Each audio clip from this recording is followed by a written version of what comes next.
Alright, so what I've got here is an underlay. Now what I'm going to do with my underlay is that I've got a couple of things that I've decided to try to fix on the drawing that you see underneath. So one of the things that you can readily see, is that the rear wheels that I put in here are purposely actually a little bit larger, but I'm going to now make them smaller. I'm going to first start off with the front wheel.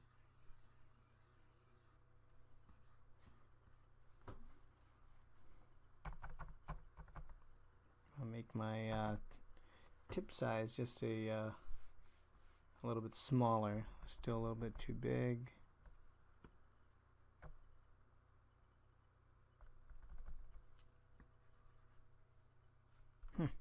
Doesn't seem to be getting smaller, but I'm going to keep continuing anyway. Alright, so I've got this. My ellipse here in the front is a little bit rusty. That's okay, we'll just keep going.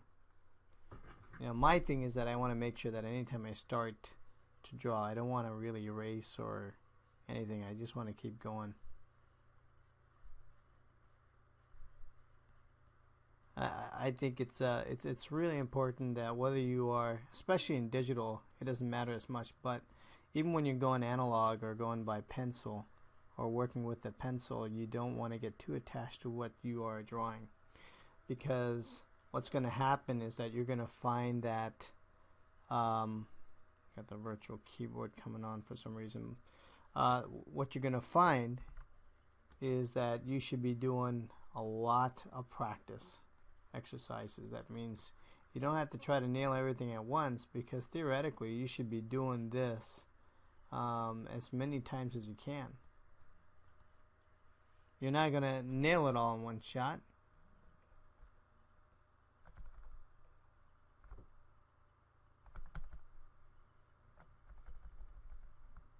Oh, strange. It'll let me increase the size here, but it won't let me decrease the size here, so I'm gonna have to go in. Looks like I'll have to manually make my brush a little bit smaller. Let's see what that does. Yeah, okay, I can do with that. I can do with that one. Okay, so you're gonna see a definitely change in the line weight, but that's alright.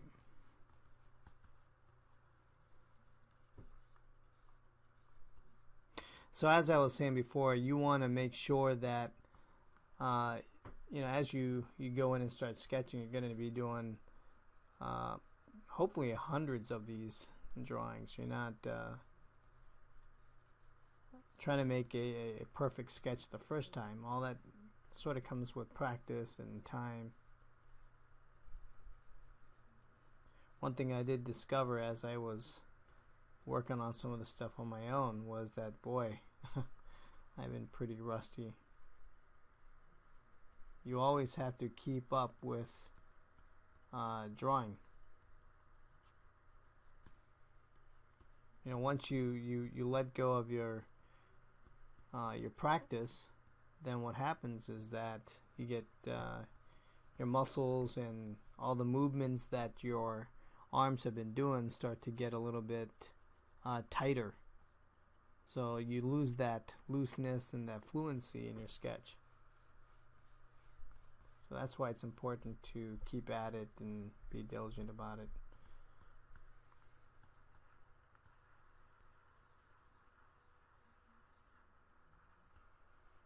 The other wheel. Now we're going to hit the wheel in the back. Obviously it's much easier for me as I'm doing this, because I've got my underlay of my previous sketch. By the way, if anyone tells you that underlays are bad, don't believe them. Underlays are really a good thing to use to hone your skills and get used to or understand proportions in general. Sketching, conceptual sketching, and conceptual sketchings are quite a bit different than when you're trying to create a sketch that looks pretty accurate. You know, a concept is just there to get people excited. And to be honest, I'm not even a big conceptual sketcher. I just like drawing. I just like drawing all the existing stuff. I've taken a huge liking to a lot of the early 60s and 70s, probably not even 70s, but 50s and 60s vehicles, because they had so much character in them, and you can really learn quite a bit when you look at history and look and see what the great designers did back then, because you know that era is gone. You'll never get that back. And they did some amazing things with sheet metal back then.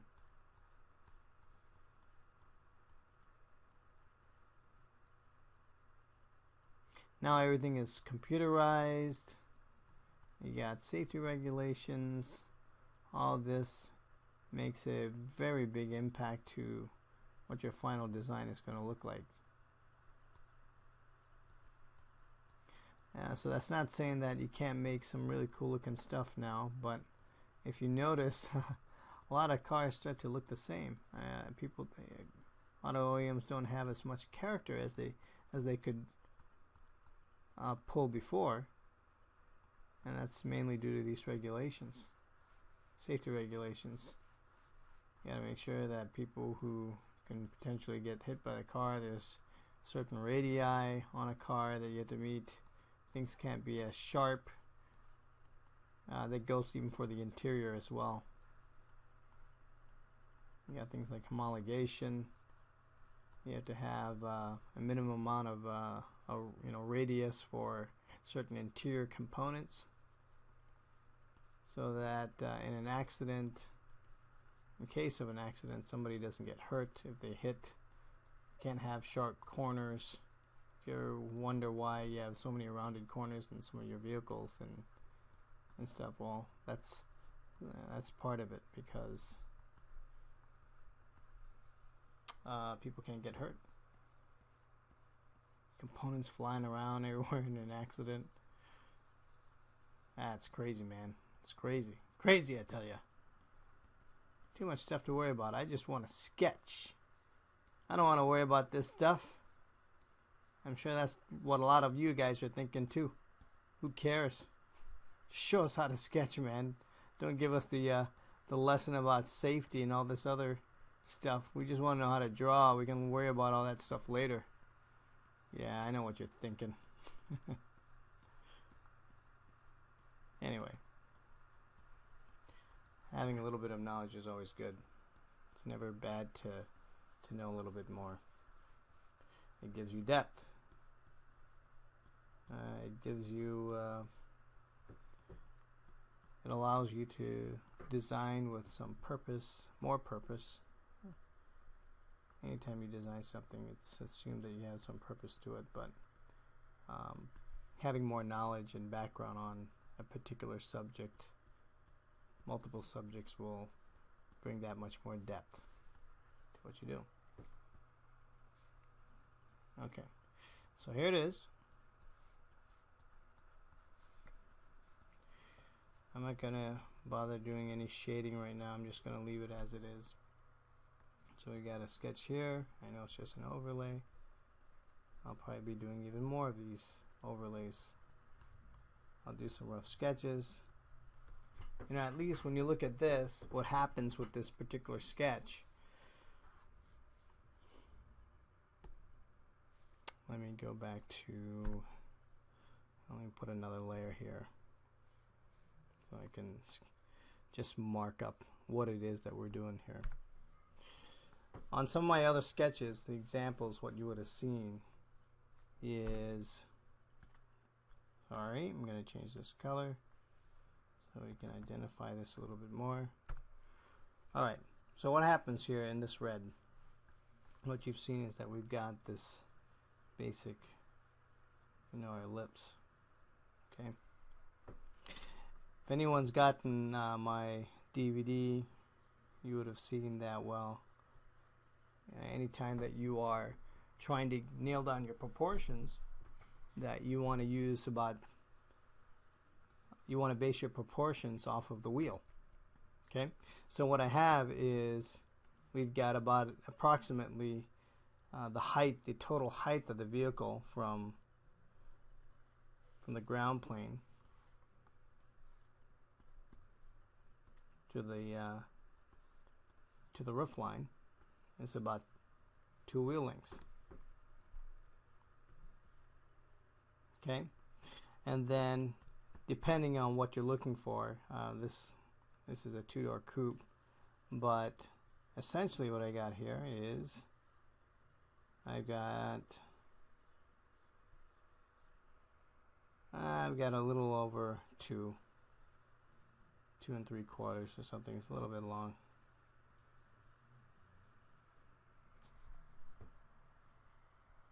And that's what you are trying to do. Now, most of the time when you're sketching stuff, when you're going, if you're really quick with your sketches, what you end up doing is you do away with all that stuff.